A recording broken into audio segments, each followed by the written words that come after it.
Hello అండి, welcome to my channel Suma cooking. ఈరోజు recipe వచ్చేసి ములక్కాడ అలాగే పెసరపప్పుతో పొడి కూర అండి. చక్క పొడి పొడిగా చాలా బాగుంటుంది. మనకి అన్నంలోకైనా చపాతీలోకైనా చాలా అంటే చాలా టేస్టీగా ఉంటుంది. చాలా సింపుల్గా ప్రిపేర్ చేసుకోవచ్చండి. చూసారు కదా, చూస్తుంటే నోరు ఊరిపోతుంది కదండి. మనం ఇది చక్క తక్కువ టైంలో ప్రిపేర్ చేసేసుకోవచ్చండి. అలాగే మనకి ములక్కాడ పెసరపప్పు కాంబినేషన్ కూడా చాలా బాగుంటుంది. ఈ కర్రీ ఇప్పుడు మనము ఎలా ప్రిపేర్ చేసుకోవాలో వీడియోలోకి అయితే వెళ్ళిపోదాము. మనము ములక్కాడ పెసరపప్పు పొడి కూర కోసం అయితే ఫస్ట్ పప్పునైతే నానబెట్టుకోవాలి. ఒక అరగంట ముందే మనం ఈ కర్రీ చేసుకుంటామనే ముందు ఒక అరగంట ముందు పెసరపప్పుని శుభ్రంగా కడిగేసుకొని నానబెట్టుకోవాలండి. మనకి చక్కగా తొందరగా కుక్ అయిపోతుంది నానబెట్టుకోవడం వల్ల. చూసారు కదా, ఇక్కడ నేనైతే పప్పును నానబెట్టుకొని శుభ్రంగా కడిగి పక్కన పెట్టేసుకున్నాను. తర్వాత వచ్చేసి ఇక్కడ 2 మునక్కాడలు అయితే తీసుకున్నానండి. ఇలా చిన్న చిన్న ముక్కలుగా కట్ చేసుకోవాలి, మన వేలంత సైజులో వచ్చేలాగా. నేను వీడియోలో చూపిస్తున్న విధంగా ఈ సైజు ఉంటే మనకి ములక్కాడలు కట్ చేసుకోవాలండి. ఇలా కట్ చేసుకున్న ముక్కల్ని శుభ్రంగా కడిగేసుకొని పక్కన పెట్టుకోవాలి. ఇక్కడ పప్పు చక్కగా నానింది, అలాగే ములక్కాడలు కూడా కడిగి చక్కగా చిన్న చిన్న ముక్కలుగా కట్ చేసుకొని పెట్టుకోవాలి. తర్వాత స్టవ్ పైన ఒక ప్యాన్ పెట్టేసుకొని ఆయిల్ వేసుకోవాలి. ఆయిల్ కొంచెం ఎక్కువే పడుతుందండి మనకి పొడిపప్పు కూరకు అనేది.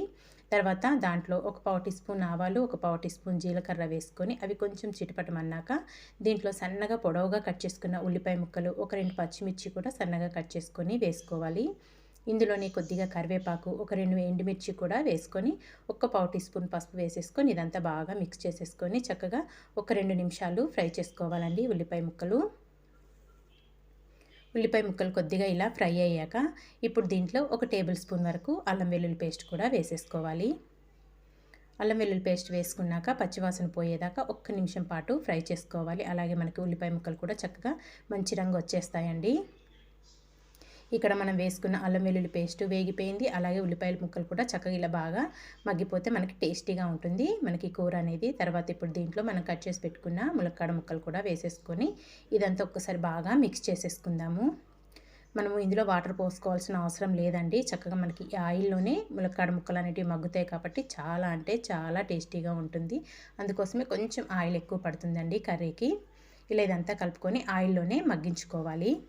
చిన్న మంట మీద చక్కగా కుక్ అయిపోతాయండి. చూసారు కదా, ఇక్కడ ములక్కాయలు అయితే చక్కగా మగ్గిపోయినాయి. చక్కగా పగిలిపోయిందండి ములక్కాయ కూడా. కొంచెం నిదానంగా కలుపుకోవాలి. చక్కగా సాఫ్ట్గా మగ్గిపోయి విరిగిపోతున్నాయి. ఇదంతా ఒక్కసారి ఇలా కలుపుకున్నాక ఇప్పుడు దీంట్లో మనం శుభ్రంగా కడిగి పెట్టుకున్నాం కదండి పెసరపప్పుని, ఆ పప్పునంతా వేసేసుకోవాలి. ఇక్కడ నేను వచ్చేసి 2 ములక్కాళ్ళకి ఒక చిన్న కప్ అంత పెసరపప్పు అయితే నానబెట్టుకున్నాను.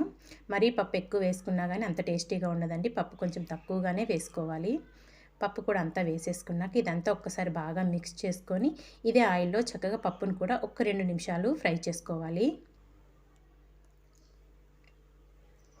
ఫ్లేవర్ మట్టుకు చాలా బాగా వస్తుందండి. ఒక 2 నిమిషాలు అయితే ఫ్రై చేసుకుందాము.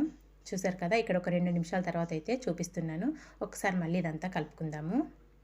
చక్క ఆయిల్లోనే మనకి ములక్కాయ ముక్కలు మగ్గినాయి, అలాగే పప్పు కూడా ఒక 2 నిమిషాలు ఫ్రై చేసుకున్నాం కదా. ఇప్పుడు దీంట్లో రుచికి సరిపడినంత సాల్టు,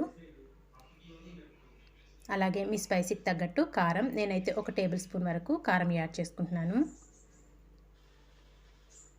ఇందులోనే ఒక టేబుల్ స్పూన్ వరకు గరం మసాలా అండి. ఈ గరం మసాలాలో నేను ధనియాలు, దాల్చిన చెక్క, లవంగాలు, యాలకులు అన్నీ ఫ్రై చేసేసుకొని చక్కగా గ్రైండ్ చేసుకున్న పొడిని అయితే ఒక టేబుల్ స్పూన్ వరకు వేసేసుకుంటున్నాను. ఇలా వేసుకొని ఇప్పుడు దీంట్లో కొద్దిగా వాటర్ యాడ్ చేసుకోవాలండి. నేను వీడియోలో చూపిస్తున్న విధంగా ఎక్కువ వాటర్ యాడ్ చేసుకుంటే పప్పు అనేది మనకు మరీ మెత్తగా అయిపోయి మనకి పొడి కూరలాగా రాదన్నమాట. కొద్దిగా వాటర్ యాడ్ చేసుకొని ఇదంతా బాగా మిక్స్ చేసేసుకోవాలి. వాటర్ మట్టుకు అస్సలు ఎక్కువ వేసుకోవద్దండి.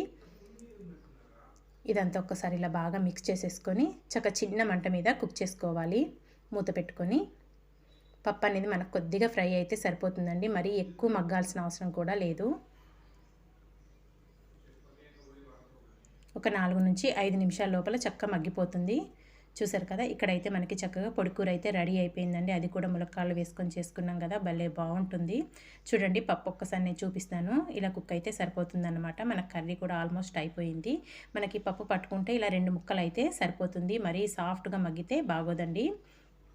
ఇంక ఇప్పుడు స్టవ్ ఆఫ్ చేసేసుకొని పైనుంచి సన్నగా కట్ చేసుకున్న కొత్తిమీర వేసుకొని ఇదంతా కలుపుకొని ఒక సర్వింగ్ ప్లేట్లోకి తీసేసుకోవడమేనండి. అంతే, ఎంతో టేస్టీగా సింపుల్గా పెసరపప్పు అలాగే మునక్కాడలతోనైతే పొడికూర అయితే ప్రిపేర్ చేసేసుకున్నాం కదా. చాలా అంటే చాలా బాగుంటుందండి.